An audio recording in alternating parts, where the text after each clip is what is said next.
What's up, everybody? Welcome to GoJo with Mike Golic Jr. That is me. With me, as always, on the ones and twos, super producer Brandon Newman and my father, Mike Golic Sr., who once again is going to have to carry an early week show because of the damage I did to my body this weekend. Dad, how you doing? I'm doing well, and I'm ready to go. I thought it was going to be like an old, weekend observations that you used to do with Stu Gatz. And you were at a wedding, I think in New York, if I remember correctly. And I remember getting a call from our old teammate, Sarah Spain, or I called her actually when you weren't there for the show. And I said, do you know where Mike is? And nobody seemed to know where you were, and you didn't show up for the show. So I was prepared to do the show. Even your mother said to me, you ready to? I said, oh yeah, no problem. I'll do the show. He'll probably be a no-show as you're out in Philadelphia celebrating the Notre Dame men's lacrosse first national championship. You and your brother Jake went out there for the game, impromptu flight, and boy, oh boy, what a raucous game. What looked like a runaway you knew wasn't going to be, and Notre Dame held on for the victory.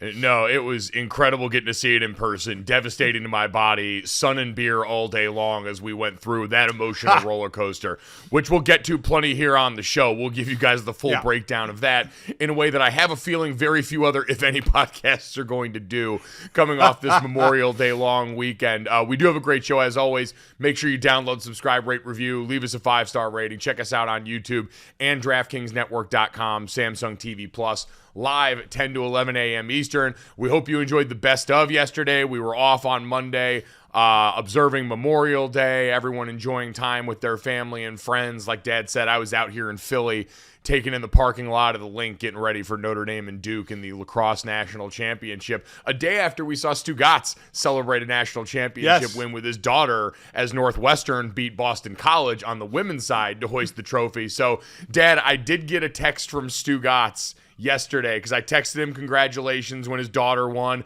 Really adorable photo of him and his daughter hugging after the game with the national championship trophy there.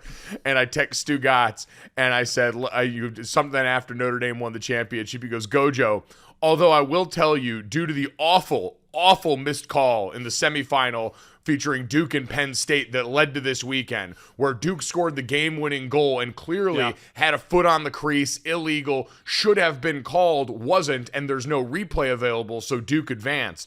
So Stu Gatz said, although due to an awful missed call in the semifinal game, I had the thought of taking away the national championship from Notre Dame in my personal record book due to that. So we haven't escaped rings plus minus from Stu Gatz yet.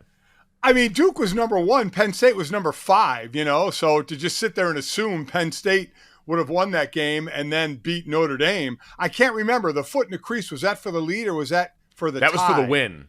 That was for the win. So, I mean, we don't know that Penn State would have won. I mean, it would have been tied, right? I mean, it would have changed possession. It would have been man in the crease and Penn State's ball. We don't know how that would have went. I saw a couple of tweets about that Penn State would have beat Notre Dame. I say to that, okay? Yes. Notre Dame's the national champs. First time for Kevin Corrigan in 35 years. As you said, I know we'll get to that, but that was a lot of fun to watch. And just as they built that lead, I just thought, oh my God, deja vu as Duke came back. But you're right. Congrats to Stu and his daughter. Remember, Stu coached his daughter, both his daughters, in a travel team that was like ranked number 1 in the country. And they were out of Florida. And she went to Northwestern. Now she's a freshman, saw some playing time, and she wins a title. We literally could have a repeat of that picture of Stu hugging his daughter 3 more times. That team is that good. They blew out Boston College 18-6. So that could be one of more than a few national championship pictures for Stu and his daughter. Northwestern Dynasty collision course.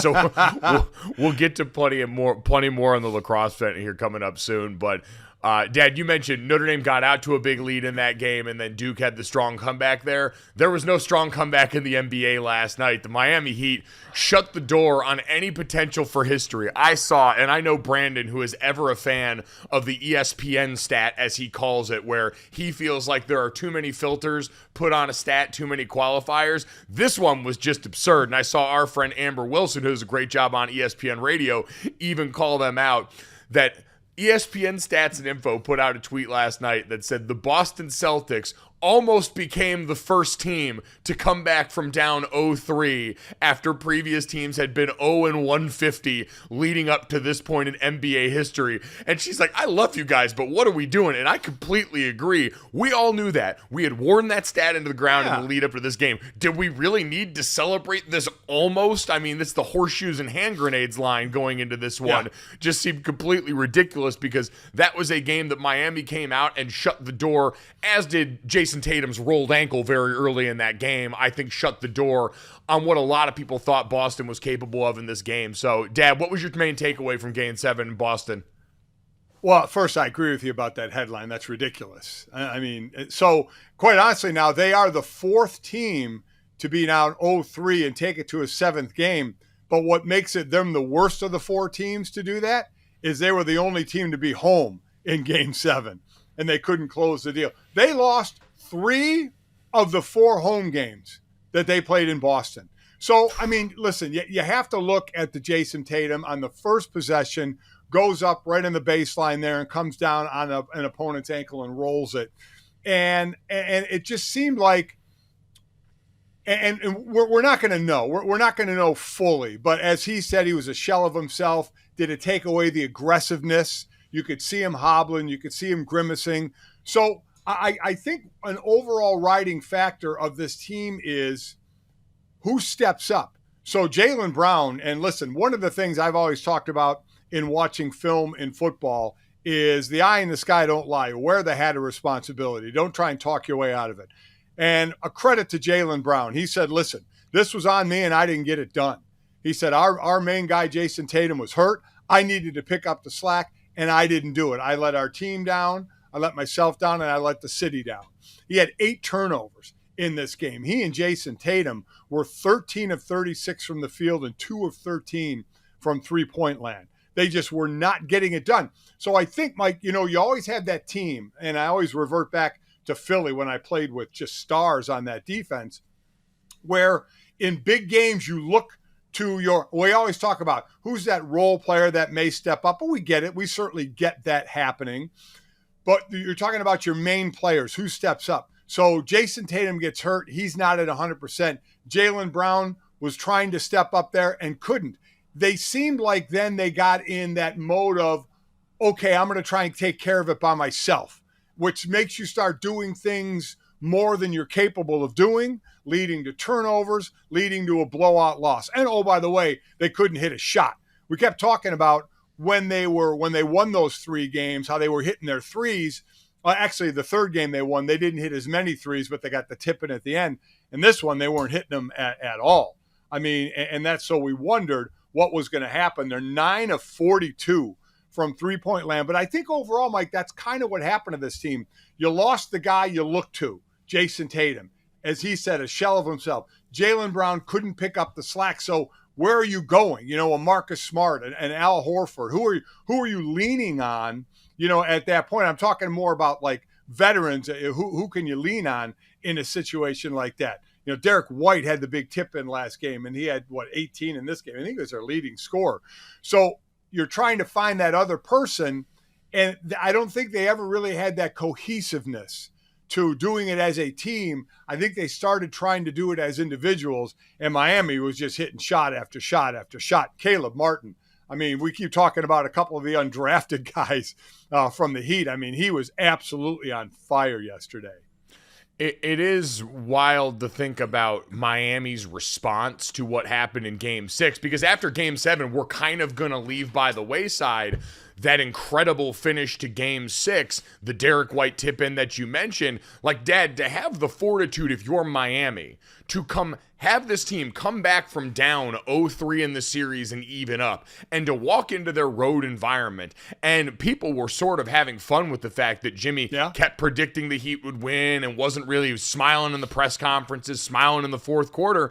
And then you saw that confidence go and be reflected by the rest of that team in that game. So I do think they deserve a ton of credit for that, because you talk about the mentals on the other side, and maybe that does speak more to, hey, we've still got Jimmy Butler healthy and available to us here. We still know where our alpha dog lies on this team. And so when we get into a situation like this, it becomes a lot easier to stomach everything. Like, that should be the way that we look at that, is forget Boston almost coming back from 0-3. It's that the Miami Heat managed to lose 3 straight in this series and then rally to win a game on the road to close this out and now head to an NBA Finals. And Dad, I saw this stat here, which was absolutely insane, concerning Eric Spoelstra from the Miami Heat. It said Eric Spoelstra, I think since he has taken over as the Heat's coach 2008-2009, has made the NBA Finals more than he has missed the playoffs as a head coach. Well, that, and then go along with Pat Riley, who runs that organization. Pat Riley, from a player, a coach, and now a president, he is now in the finals again. He has been in, I believe the number was a little over, just under 25% of all NBA finals he's been a part of, which is ridiculous.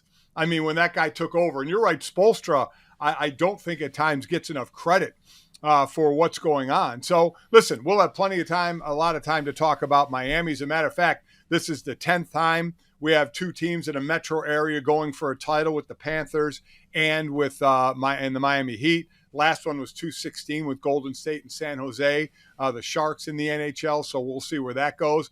But this is going to be more, since we have about 8 weeks to talk about the finals, which they roll through, unless Denver goes ahead and does what they did last round.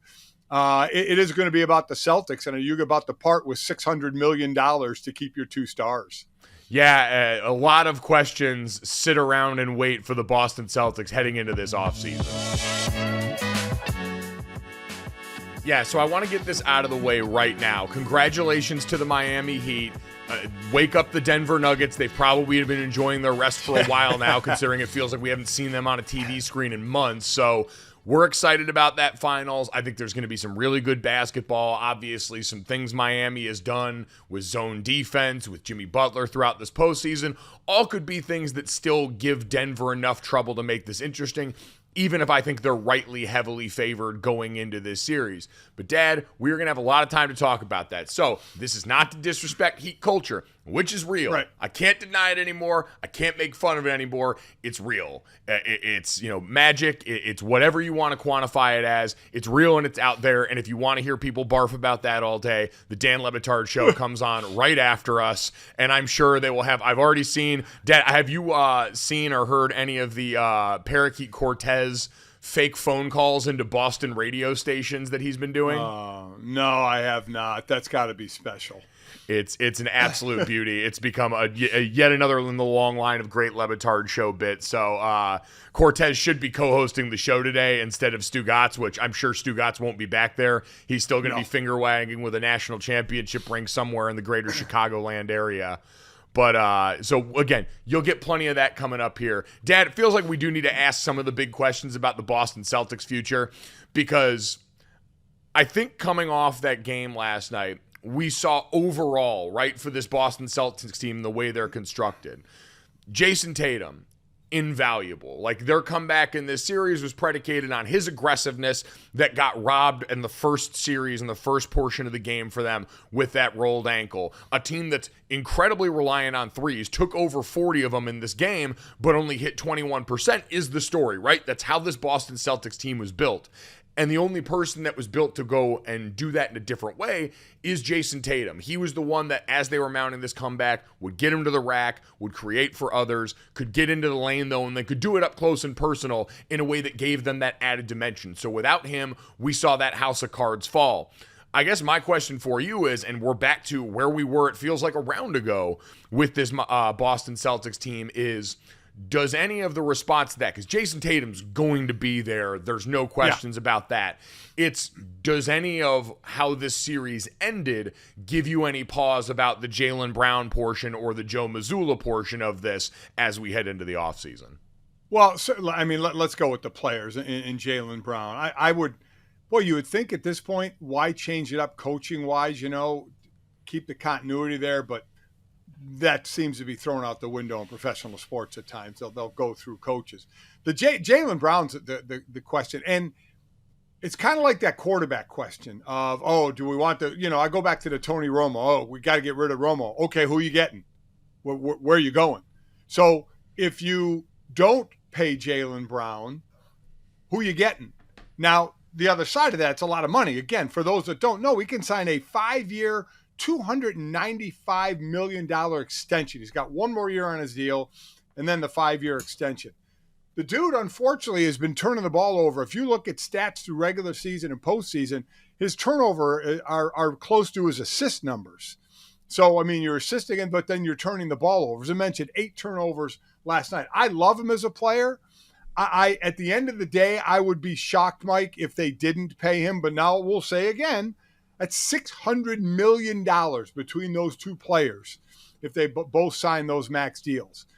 But I guess while your window is open, and it could be open for a while, these are young cats too, 25, 26, 24, 25 area there that you can build around.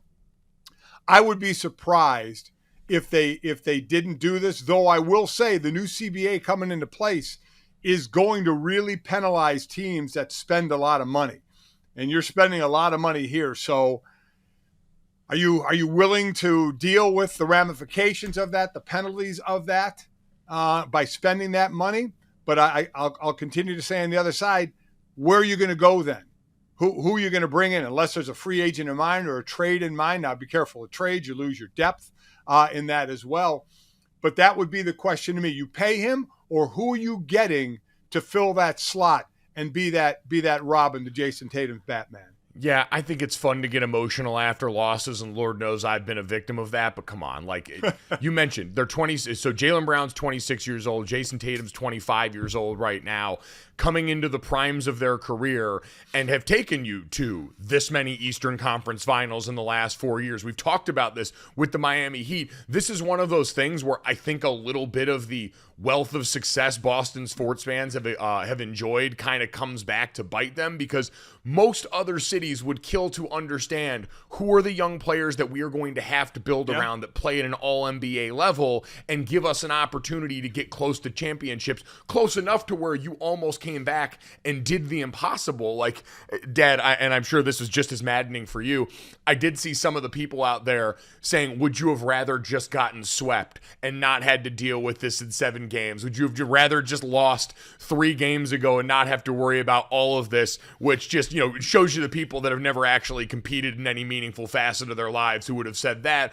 or people that just wanted to watch something different on TV. Maybe I can extend them that grace, but that notion was always ridiculous.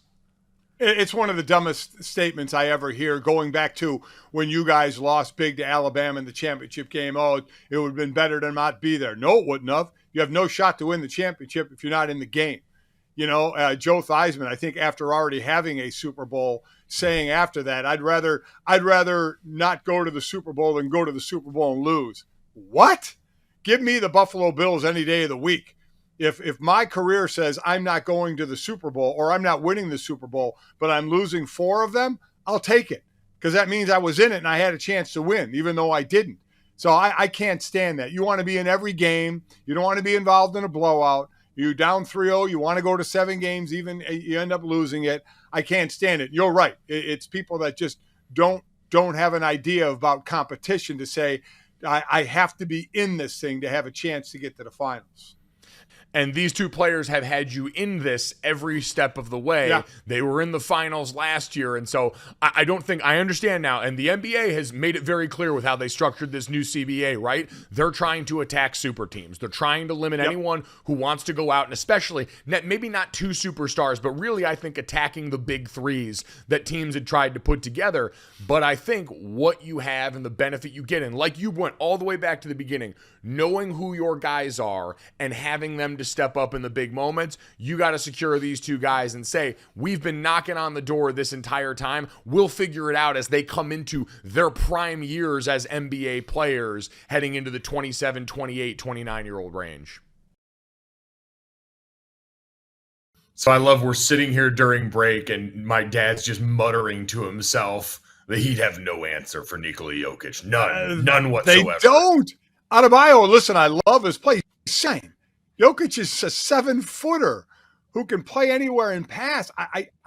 It's going to be really. I think they played once during the regular season, if I'm not mistaken, and I think Denver blew them out. Now, again, that doesn't mean anything in a 7-game series, but I just look at this matchup, which, as you said, we'll have plenty of time. The first game is Thursday, and if it goes to Game 7, that'll be in September sometime, I think.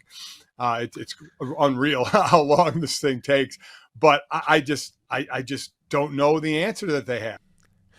So I think the answer most people would try and point to, and I think I saw JJ Redick talking about this on Old Man in the Three, is that zone, right? Like the Heat coming out and living and dying by that zone. We saw in this game, Boston started 0 for 12 from 3. Again, you can chicken and egg that with the Heat defense or Jayson Tatum being limited because, as we saw in games 4, 5, and 6, Jayson Tatum, when he can drive into the lane, does create a lot more open looks, does make defenders sag off on the three-point line a bit. All that maybe helps those percentages go up some on that, but it's also part of the math problem that Miami likes to create with that zone defense. So maybe that collapsing in on Nikola Jokic does something to try and muck this up, Dad. I think Denver wins the series. I think they win it pretty handily, but between Jimmy Butler's voodoo and my desire not to have to get to July sports talk content early, I'm kind of hoping they're able to take this thing the distance.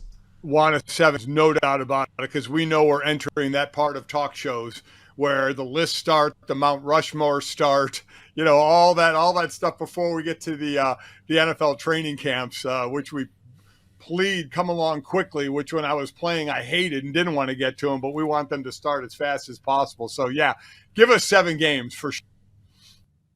Yeah, so we'll definitely be looking forward to that. 7 games, God willing, for those guys.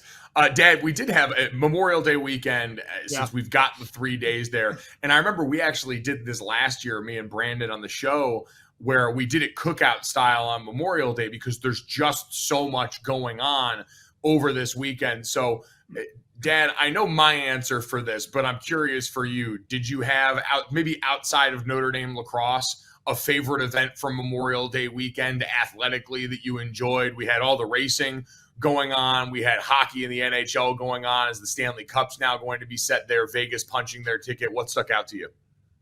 Well, I mean, listen, you'd have to separate the Notre Dame game because that's where I was absolutely glued for that one in hopes that they could finally off, and they did. I would probably say the Indy 500. I remember going to it one year. I went to it one time. That's when my brother Bob was actually in the pit crew for a driver, Scott Brayton, who unfortunately lost his life a little later. And I think at a race in Michigan, I'm not positive, but was on the tire in the pit. So we went to it one year. That is one of those where I went to it one year. I don't know if I would go back, but I went to it the one time. What a spectacle. 300,000 people, and they show the areas where there's basically a concert going on. It's just wall-to-wall people. I don't know how they survive in there. It is such a spectacle. So probably that, and I watched the F1, the race in Monaco, but Monaco, while it's beautiful and you see all the great yachts, it's just not a great race course where you see a lot of passing. Verstappen won. It rained later on in this one as well. So, that was fine to watch. It's the whole Monaco thing. But for me, the Indy 500. And now, what you're getting these red flags and restarts. You had 3 of them coming toward the end of this one before Joseph Newgarden ends up winning it, I think on his 12th try. He passed Marcus Ericsson on the last lap after a red flag. Ericsson was trying to become back-to-back for the first time since Elio Castroneves in 01 and 02. But the wild one in that, Mike, just imagine, and for these guys, I mean, this is what they do. During the race, it was Felix Rosenquist and Kyle Kirkwood got in an accident. Kirkwood's tire, he flipped. Yes. His tire came off. Now, these tires now are supposedly tethered, but the tether snapped. It went off, and thank God it missed people in the crowd. It just cleared the stands, and it actually hit the hood of a parked car, out in the parking lot. But thank God it didn't hit everybody. But because of these cameras now in the race, Kirkwood lost that tire and flipped. He was head down on an angle against the wall, just sliding against the wall. And they had the in-camera view, and there were just sparks flying everywhere. And as he said, it's the most helpless feeling in the world. He's like, there's nothing I can do. And you just see sparks flying around you as you're sliding headfirst on the track. I mean, it is, you look at that and you're like, I don't think people realize how dangerous that is, because nobody's really been in that situation. But luckily he was fine, no worries. But watching that and watching what these guys go through is amazing. But as I said, 3 red flags, 3 new starts at the end.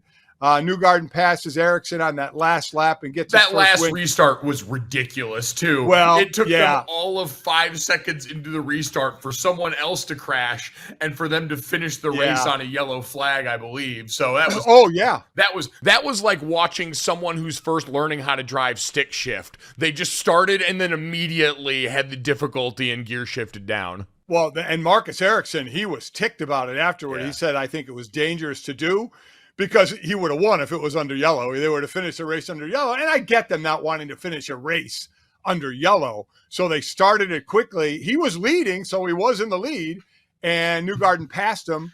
Newgarden pulled in, all told, for that $3.6 million. It was the largest purse ever.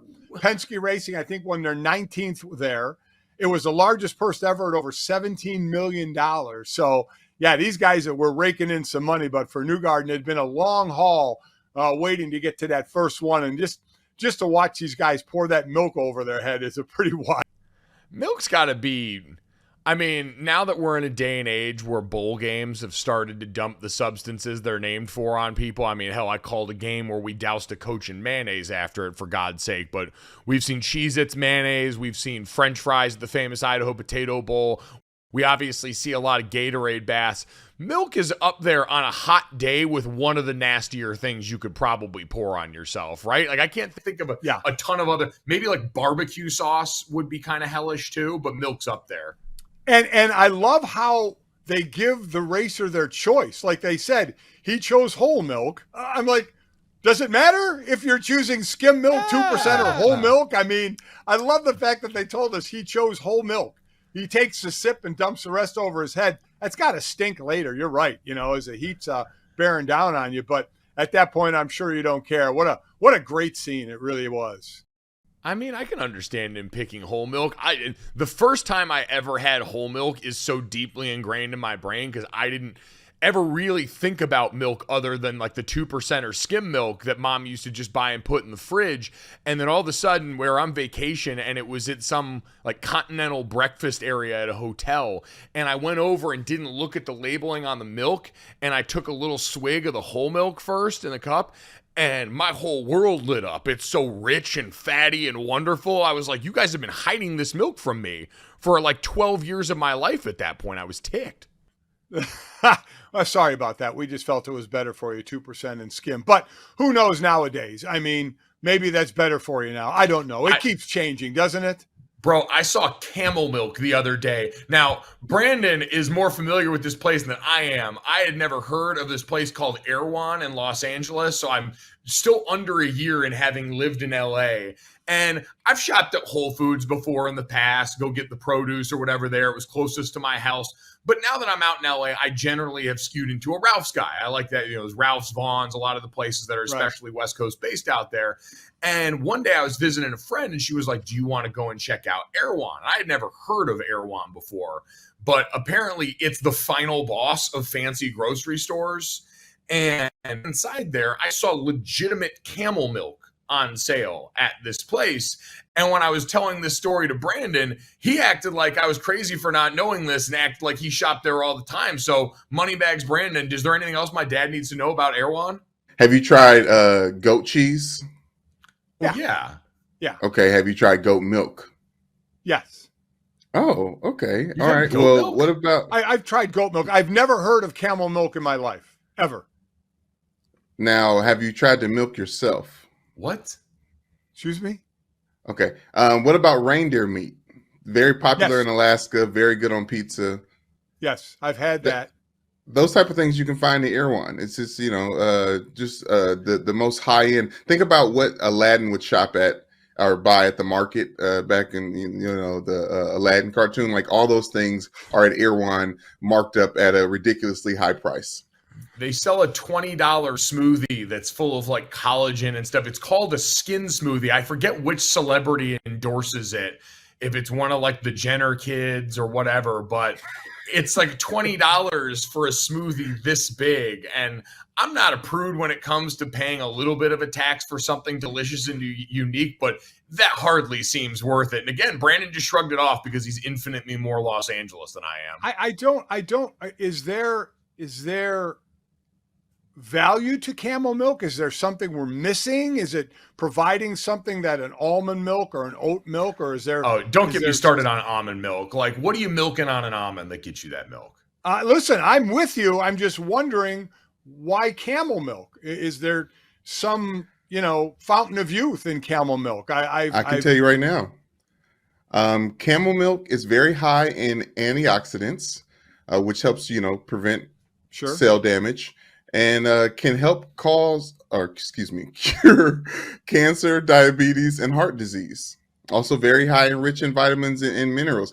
Pretty much everything that's in normal milk is in camel milk. That is. Right. Can you say that? Help cure? It's like, right. What was it? Was it Russell Wilson that had that water that said can cure concussions or whatever? I'm like, what the hell are we doing here? You can't say it helps cure cancer. I mean, seriously? Hey, the fatty acids in camel milk help to treat human diseases like tuberculosis, asthma, and a couple other words that I won't try to pronounce there's a difference between things that you can eat that are like preventative, that we know like there are cancer fighters and stuff like that, and like making it sound like it's prescriptive. Like, all right, well, as you're getting ready to go in your treatment, here's your bag of camel milk to take home today. Yeah. Oh, oh my God.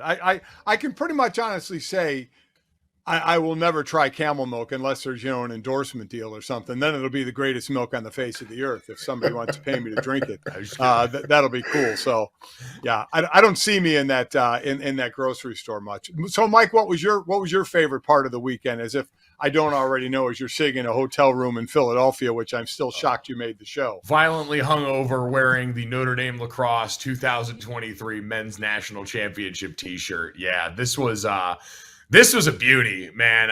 What a day. First off, and I give this same spiel every year, when I was working at ESPN and helping cover championship weekend, or when I was on radio into now. If you had never gotten into lacrosse before, or if you were curious about the sport, championship weekend is such a great entry point because you've usually got, in addition to the four best teams, some of the best players on earth. The college game right now, and Paul Rabel and the guys at the Premier Lacrosse League are doing a phenomenal job trying to grow the professional version of the sport to tie it in with the college version. It's on ESPN now. It's all under the same broadcast umbrella. College game reigns supreme. We talked to Anish about that this last week. And to get to see all of that on display, it's like a jamboree style, festival style event for lacrosse. There's so many young kids there from all their different clubs, teams with their lacrosse sticks, all taking this in. Dad, growing up in Connecticut, when we started getting into this, I remember going to Champ Weekend in Philadelphia, in Baltimore as a middle school and high school kid. And so now to just see that first and foremost, it's such a cool celebration for the sport. But man, for Notre Dame to finally get over to the hump, and there are rivalries that we talk about all over sports, right? And Dad, you and I coming through playing Notre Dame football, I always tell people Michigan was the team that I hated the most as a player. They were the ones that just rubbed me the wrong way, that I always wanted to beat more. I can honestly say, as someone who has been a supporter of Notre Dame lacrosse for a long time, my roommate when I got to campus was Sean Rogers, one of the star attackmen on the team. So I spent a lot of time around these dudes. May have had equal feel in my heart for Duke lacrosse because of what they've done to Notre Dame over the years. This was the third national championship meeting that Notre Dame and Duke had. Notre Dame had lost the last two in excruciating fashion. Notre Dame had been bounced overall in the NCAA tournament 5 different times by the Duke Blue Devils over the years. So, Dad, they'd been our hang-up this entire time, and to see Notre Dame go out there and get a win 13-9, they end up pulling away at the end of this one, was cathartic. You know how they always ask people after a big win like that, is the feeling more excited or relief? I can honestly say, at least from one fan's perspective on this, the feeling was relief. It was such a weight lifted off everybody's shoulders watching that. Well, yeah, because they knocked on the door, how many times in the NCAA tournament, and they didn't win it. So they always had a team good enough to be right there, but never closed the deal. And I know they got snubbed from the tournament last year, and they said they put up that bracket of last year in everybody's locker that didn't have Notre Dame on it to kind of motivate everybody. And so, they go up 6-1 in this one, but I think everybody knew, because I think one of the title games wasn't Duke way up on Notre Dame, and Notre Dame, I think, came back. So that's what happens in this game. You can come back, and to Duke's credit, that's exactly what they did. And you just kind of had that uh-oh feeling. But then Notre Dame on ground, I always say this, Mike, when you and Jake played in middle school, your coach, Bobby Olson, was such a really great fundamental coach. And he always talked about getting the ground balls, how to get ground balls. Notre Dame is like a pack of pit bulls, and I shouldn't even say that about pit bulls because I love dogs. They're crazy. They are rabid going after ground balls. I mean, knocking people down, scooping ground balls. They are incredible. They were doing such a great job on the face-off, something that's been a struggle over the last couple of years for Notre Dame, and they were doing a great, while not winning it outright. It would turn into a ground ball, and they were winning. It was unreal. They were bullying that. They were. Duke's face-off man is one of the best, if not the best in the country, and they were just straight up shoving him back onto his ass each and every face-off. It warmed my heart. Oh, it was great, and quite honestly, I'm so happy for Kevin Corrigan. Again, the Corrigan brothers. Tim Corrigan is a big-time producer for NBA at ESPN. Boo Corrigan is the AD, I think, at North Carolina State, I think it is now. The dad, Gene Corrigan, was the AD at Notre Dame and then ran the ACC for a while. It's such a great sports family. I was so happy for Kevin, who took over 3 years after I graduated.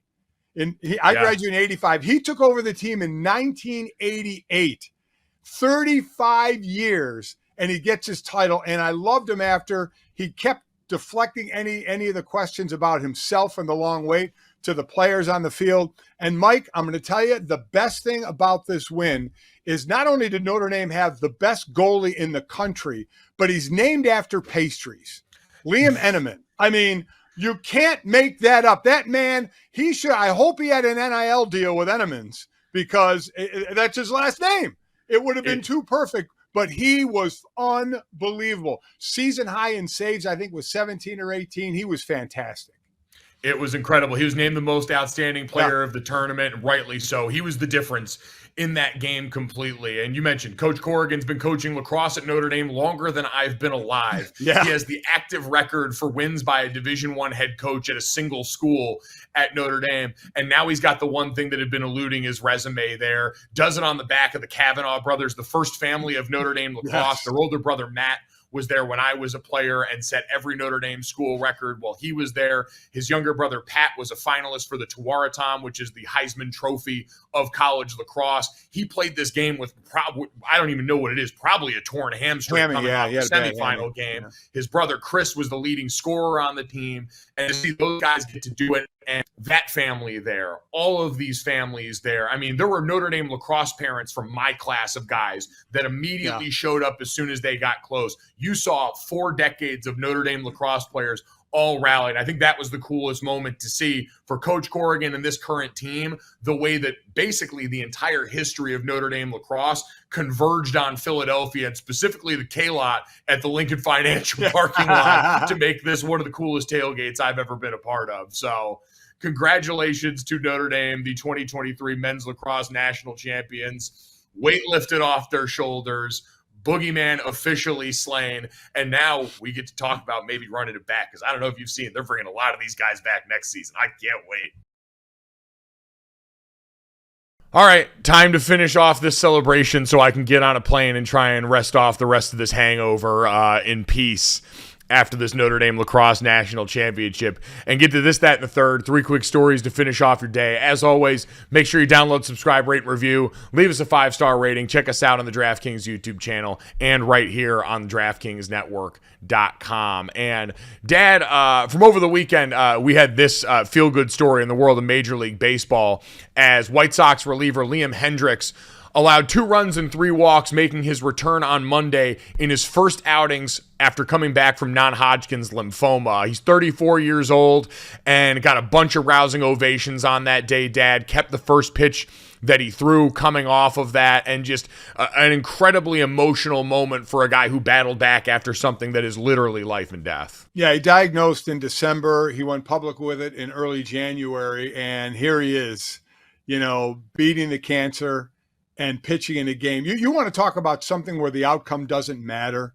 I mean, this is one of those moments where even the Angels were up close. He said he had to not look into the Angels dugout because he goes, I have to pitch against these guys. I have to dislike them. And here they are cheering for me. The leadoff hitter of that inning and the umpire both stepped away before his pitch so the ovation could continue for the guy. This is what he was dealing with. I mean, so just to be back there, and as you mentioned, he gave up 3 hits, 2 runs. That doesn't matter. Through 27 pitches, and as the White Sox talked about, we'll see how he is day to day, going forward as he builds himself back up. But this is one of those where the final score does not even matter to the battle that went on, away from everybody else, and a man against cancer, and in this case, winning that battle at this point, and hopefully that continues, and getting back out there and doing what he loves. It was very, very cool. Could you imagine if they had hit him with a pitch clock violation? Oh, I mean, the whole Angels dugout, they're just baiting him into doing it, and all of a sudden the umpire is just like ball 1. Yeah. Oh, that would have been awful. Man. Would have been cold-blooded. So, no, congratulations to him. I'm glad everybody understood the importance and the gravity of that moment and made sure to celebrate it for him tonight the right way. So, again, congratulations to Liam Hendriks on that moment and for coming back and now getting to enjoy not only the rest of his life, but the rest of his professional career doing what he loves to do.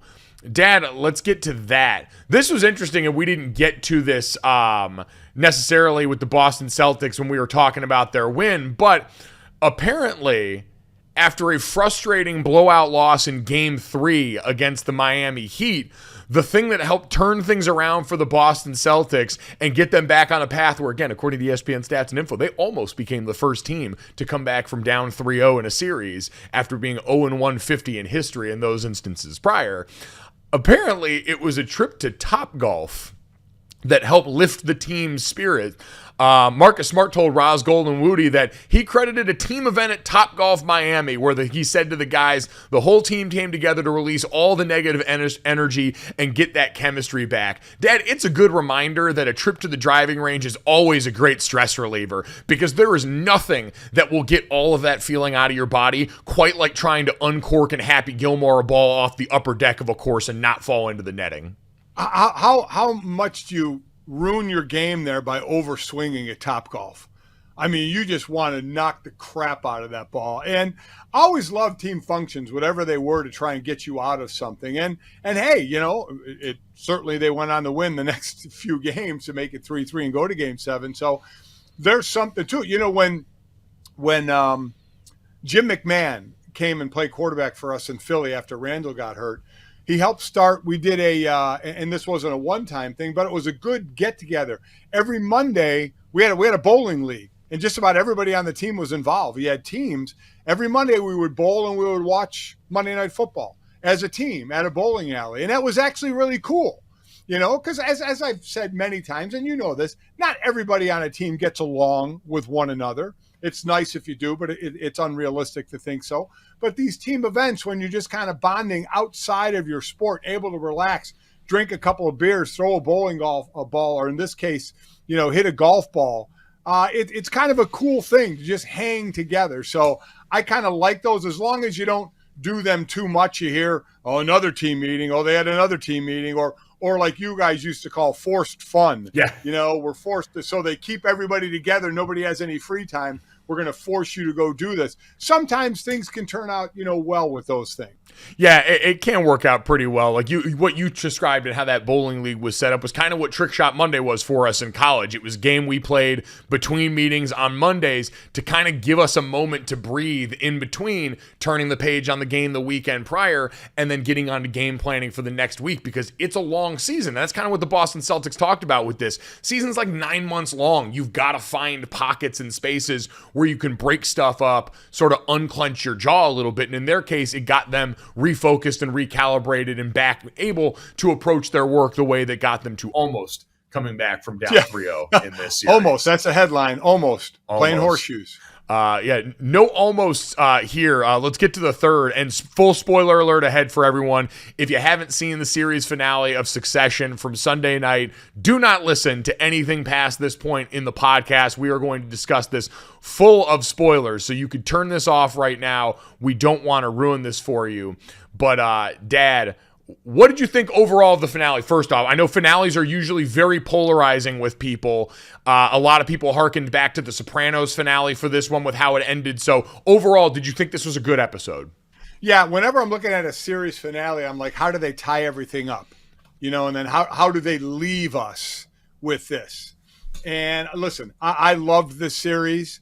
It is one of the only, I can't think of another series, and I know we've talked about this, where there were literally zero redeeming characters. None. There was no character that you held up and put on a pedestal and said, this is such a great person. They were all connivers and liars, but it made the series great. And that's the way it ended. Shiv was against, Kendall and Roman, and then Shiv was getting screwed by the dude she was, going side by side with, thinking she was going to be the CEO of the new GoJo company. And she gets screwed out of that, and we'll get to that reason. So she goes back with her brothers. They plan again to take over everything. And then when push comes to shove on the vote, I didn't see it coming. I'm not going to lie. Shiv bails. I mean, they all go in the room, the three siblings. Two of them start to fight. Kendall's losing his mind. Roman still thinks he can be the CEO, and Roman lost his mind. Roman couldn't, head up a kindergarten class by the end of that show, the way where he was mentally. He was a mess. And Kendall starts throwing Roman around as they're fighting. Shiv walks out and votes against her brothers there. I'm not going to lie, I didn't see that one coming. And then the new CEO to walk away on this thing being Tom was just kind of an amazing thing to me. Yeah, I thought everyone stayed very true to themselves all the way to the end, right? Because the best thing that this series was able to do was throw you off its scent every once in a while, because you're right, they're all bad people. But then you get scenes like we got in this episode where they're all out at their mom's house and they're acting like kids together and they're messing around the kitchen. They all seem to like each other. And it's like, that's not who they are. They are, as Roman said at the end, BS. None of them are serious people. But Dad, you mentioned the sports tie-in that everyone's been running with on this when it came to Tom Wambsgans, who sits alone as the winner, who wormed his way into the top by being the one who would basically just kiss up to whoever was in power. And a lot of people are pointing to the name Wambsgans and saying that should have been a tell, because I don't know if you know this, Bill Wambsgans was a player for the Cleveland baseball team from 1914 to 1923, and his claim to fame is the only unassisted triple play in World Series history. He got 3 outs all by himself, the same way Tom Wambsgans knocked out Roman, Kendall, and Shiv all by himself to end this series. So let everyone marinate on that. I mean, seriously, that's the correlation we're making? That because of that we have this? Yes, exactly, because that's how prestige television works. We are always looking for an angle. We hope you enjoyed the angle on this podcast. Make sure you download, subscribe, rate, review. Leave us a 5-star rating. Thanks so much. We'll talk to you tomorrow. Boom. Money in the bank.